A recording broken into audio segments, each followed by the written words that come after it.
আসসালামু আলাইকুম। স্বাগত জানাচ্ছি শর্মা টিভি 24 এর আজকের শীর্ষ সংবাদে। আমি হাবিবুর রহমান। শুরুতে জানিয়ে দিচ্ছি আজকের দেশের শীর্ষ সংবাদ।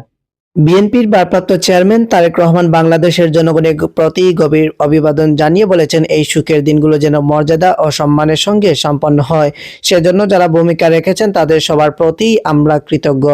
বিশেষভাবে ধন্যবাদ জানাতে চাই প্রেসিডেন্ট গার্ড রেজিমেন্টকে, তাদের সম্মানসূচক গার্ড অব অনার ও শেষ সালাম আমার মায়ের জীবন ও অবদানের প্রতি সর্বোচ্চ শ্রদ্ধা নিবেদন করেছে। দিনাজপুর ৩ সংসদীয় আসনে বাংলাদেশ জাতীয়তাবাদী দল বিএনপির প্রার্থী হিসেবে দলটির প্রয়াত চেয়ারপারসন ও সাবেক প্রধানমন্ত্রী খালেদা জিয়ার দাখিলকৃত মনোনয়নপত্রের বিষয়ে সব কার্যক্রম সমাপ্ত ঘোষণা করা হয়েছে। একই সঙ্গে ওই আসনে আরেকজন প্রার্থীর মনোনয়নপত্র বাতিল করা হয়েছে। ইনকিলাব মঞ্চের মুখপাত্র শরীফ ওসমান হাদী হত্যার বিচার নিয়ে তাড়াহুড়া করার কোনো সুযোগ নেই বলে মন্তব্য করেছেন পররাষ্ট্র উপদেষ্টা মোহাম্মদ তৌহিদ হোসেন। তিনি বলেছেন, বিচার এমন একটি বিষয় যেটি নিয়ে তাড়াহুড়া করার কোনো সুযোগ নেই, তবে অবশ্যই আমরা তাদের ফেরত আনার চেষ্টা করেছি। আসন্ন ত্রয়োদশ জাতীয় সংসদ নির্বাচনে ঠাকুরগাঁও ১ আসনে বিএনপি মহাসচিব মির্জা ফখরুল ইসলাম আলমগীরের মনোনয়ন বৈধ ঘোষণা করা হয়েছে। খালেদা জিয়ার দেখানো পথেই গণতন্ত্র সমুন্নত থাকবে উল্লেখ করে বিএনপির সিনিয়র যুগ্ম মহাসচিব রুহুল কবির রিজভী বলেছেন, মায়ের দেখানো পথ ধরেই তারেক রহমান দেশকে এগিয়ে নিয়ে যাবেন। বাংলাদেশ জামায়াতে ইসলামীর আমির ডাক্তার শফিকুর রহমানের মনোনয়ন বৈধ ঘোষণা করেছে নির্বাচন কমিশন। আজ শনিবার এক খুদে বার্তায় বিষয়টি নিশ্চিত করেছেন জামায়াতের কেন্দ্রীয় প্রচার বিভাগের সিনিয়র প্রচার সহকারী মুজিবুল আলম। বগুড়া ৬ আসনে বাংলাদেশ জাতীয়তাবাদী দলের ভারপ্রাপ্ত চেয়ারম্যান তারেক রহমানের মনোনয়নপত্র বৈধ ঘোষণা করা হয়েছে। আপনারা এতক্ষণ শুনছিলেন আজকের দেশের শীর্ষ সংবাদ। এবারে থাকছে আন্তর্জাতিক শীর্ষ সংবাদ। ভেনেজুয়েলায় বড় পরিসরে হামলা চালিয়ে প্রেসিডেন্ট নিকোলাস মাদুরো ও তার স্ত্রীকে আটক করেছে যুক্তরাষ্ট্র।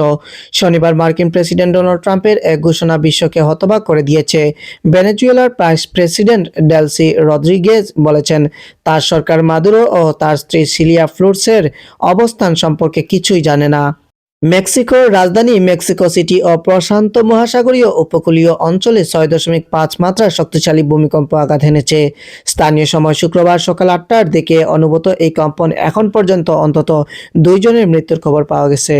মার্কিন প্রেসিডেন্ট ডোনাল্ড ট্রাম্প সম্প্রতি এক সাক্ষাৎকারে জানিয়েছেন, তিনি তার হৃৎপিণ্ডে সুন্দর ও পাতলা রক্ত প্রবাহ নিশ্চিত করতে প্রতিদিন উচ্চমাত্রার অ্যাসপিরিন গ্রহণ করেন। চিকিৎসকদের নির্ধারিত ডোজের চেয়ে বেশি মাত্রায় ওই ঔষধ সেবন নিয়ে বিশেষজ্ঞদের মধ্যে উদ্বেগ দেখা দিয়েছে। এতক্ষণ শুনছিলেন আন্তর্জাতিক শীর্ষ সংবাদ। এবারে থাকছে আজকের খেলাধুলার সংবাদ।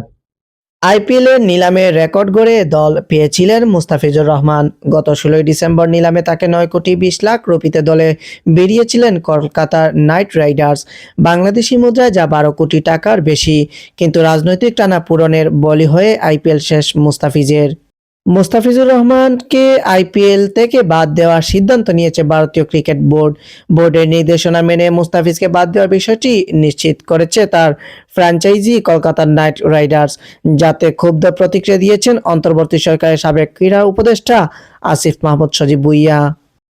প্রিয় দর্শক, আপনারা এতক্ষণ দেখছিলেন শর্মা টিভি 24 এর নিয়মিত আয়োজন আজকের দেশের শীর্ষ সংবাদ, আন্তর্জাতিক শীর্ষ সংবাদ এবং খেলাধুলার সংবাদ।